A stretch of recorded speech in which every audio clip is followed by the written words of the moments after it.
Infinitives and Gerunds. This is Dr. S. Parvathavarthini, and today we'll be looking into infinitives and gerunds. So, our objective for this session is we'll be looking into three things. One is what is an infinitive? The second one is what is a gerund? The third one is how and when are they used? So, these are the three objectives that we have for today's session. Number one, what is an infinitive? So let's look at this. Now, an infinitive is formed with the base or form of the verb. It comes out of a verb. To this base form of the verb, we add to before the verb and we get the to infinitive. So here the base form of the verb is dream. To this we have added to and the to infinitive is to dream. Let's have few more examples of to infinitives. So here are they: to eat, to play, to run, to walk, to climb, to avoid, to lament, to laugh, etc. So two infinitives are formed with the base form and the to. So the next one is what is a gerund? Gerund again is formed with the help of the base form of the verb. To this base form we are going to add a suffix. And the suffix is ing. Now there is a difference between adding a word and adding a suffix. When we add a suffix to a word, the suffix gets attached to the word. Now the base form that we have taken here is walk. With that we have added ing and it has become walking. So here the gerund is walking, made with the base form of the verb walk. Let's have more examples of gerund. Here are some examples: running, climbing, building, eating, accepting, removing, writing, etc. So we have seen two things: what is an infinitive and what is a gerund. Let's go to the next objective of our session. What are the gerunds and infinitives? These are actually non-finite verbs. Now, before we talk about non-finite verbs, let's get to know about verbs. Verbs are of two types: finite verbs and non-finite verbs. Finite verbs are those verbs that can stand alone in a sentence, that are required for a sentence, for framing a sentence. Normally, the verbs that we study for all types of tenses come under finite verbs. They are verbs alone, that is the main verbs alone, and sometimes the main verbs are formed with the help of be forms and participles. So these are all finite verbs, and non-finite verbs are those verbs that cannot stand alone in a sentence. They require a main verb to complete the sentence. Now these non-finite verbs are categorized into three types. They are infinitives, gerunds and participles. The first two we have already seen, infinitives and gerunds. Third one is participles. Sometimes gerunds are also called as present participles. Now the participles that we refer here are past participles that are formed by adding ed to the base form. These are past participle form of the verbs. So all these three forms are called as non-finite verbs. Okay, now that we have known what are infinitives and gerunds, why and when are infinitives and gerunds used? Why should we actually use an infinitive or a gerund for that matter? Because we already have a verb. These are all formed from the verbs. So when we already have verbs, why should we need these? Now, think about a situation where we need to use an action verb along with another verb. That is, we need to use a verb immediately after a verb. Is it possible? Now, before we go into that, let's have a look at these examples. I like an apple. It's very simple. You see that in a sentence there is only one verb. The second sentence, I eat an orange when I go home. It's very clear there are two clauses there, one dependent and one independent clause. And each clause has taken a verb. And they do not come immediately. Though the sentence has two verbs, they are placed far away and each is embedded in one clause. So I eat an orange when I go home. That's how the sentence is made. We don't have two verbs immediately occurring one after the other. So that's a different situation. Let's look into that situation first. But before we go on to that situation, normally we have one verb coming along with the noun. Look at this instance. This is an emoticon. I hope you all understand what it indicates.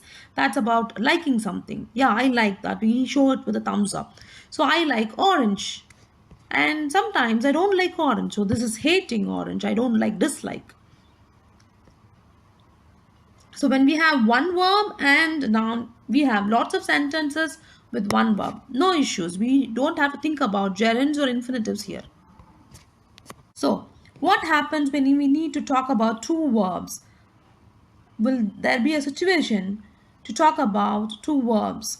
Right. Here we can see clearly the boy is actually trying to eat. He is actually eating the orange. Now to this I would like to add like or dislike. So I would like to have like and eat in one sentence, or I would like to have dislike and eat in one sentence. Now that's when we get into trouble. We can use only one verb in a sentence, main verb. So how do I convey the other action? Right. This is where gerunds or infinitives come to our help. So what happens is I write one verb as it is, using it as a main verb, and for the other action I convey the gerund or a to infinitive. So look at the sentence. I like eating oranges. I like to eat an orange. I dislike to eat an orange. I hate to eat an orange. I do not like to eat an orange. I do not like eating oranges. So we require to use two verbs one after the other, and that's when gerund or infinitive comes into play. So when we want to use an action verb, immediately after a verb we use gerunds or two infinitives. Now this is like using two words continuously. Now we have more examples. One is want, the other is play. One is want, the other is eat. So two verbs to come continuously. So I go on for using gerunds or infinitives. Now for want I use I want to play. I use an to infinitive. And for eat also I use to infinitive and I say I want to eat cakes. But I can say I enjoy playing football. I like eating cakes. So we have two verbs coming continuously one after the other. Right. So how are infinitives and gerunds used? We have seen what are they. We have seen when they have can be used and why we require them in English. Now next question is how are infinitives and gerunds used? They are used as nouns. Both can be used as nouns. They can be used in the subject position. They can be used in the object position. Infinitives have another role to play. Actually, they have two more roles to play. That is, they can be used as adjectives and adverbs. Now, as nouns in subject position as well as in the object position, let's have some examples.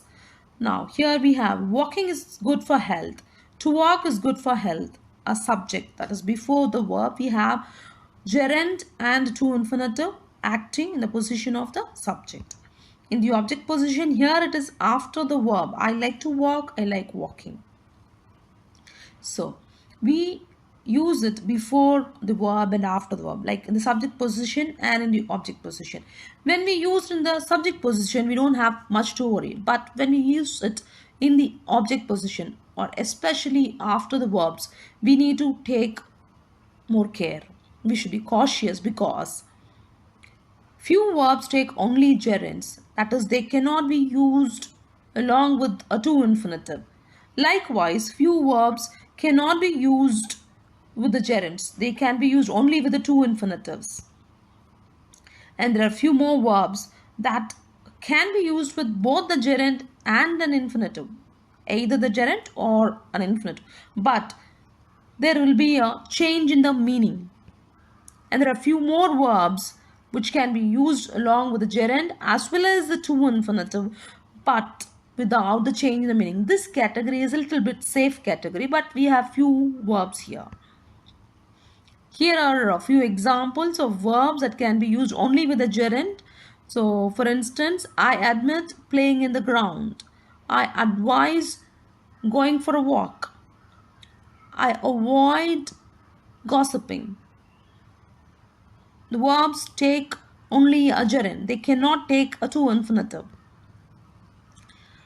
The other verbs which take two infinitives are here. I can afford to pay the fees. I agree to work in the evening. I appear to please others. So these verbs can be used with the two infinitives only. Now these three verbs or a set of verbs that can be used with a gerund as well as an infinitive, but this will bring in change in the meaning. Let's look at the first word, forget. I'm going to use this in the past tense for the example. I forgot watching a movie. Here, I've watched a movie and I've forgotten about watching it. Next one, I forgot to watch a movie. Here, I've not watched a movie because I've forgotten. So, two different meanings based on what I use. If when I use a gerund, it means I have watched a movie. When I use an infinitive, it means I have not watched a movie. Now, that's how the difference is. Two opposite meaning we get when we use a gerund and infinitive, especially with these verbs. Now, the last category, which is very safe, is we can use a gerund as well as an infinitive. They are interchangeable and there is no change in the meaning. I have used lots of sentences with this verb like and hate. We can also try using the other verbs and check this. I begin to like a movie. I begin liking a movie. So we can use both, and this does not change the meaning of the sentence. Thank you.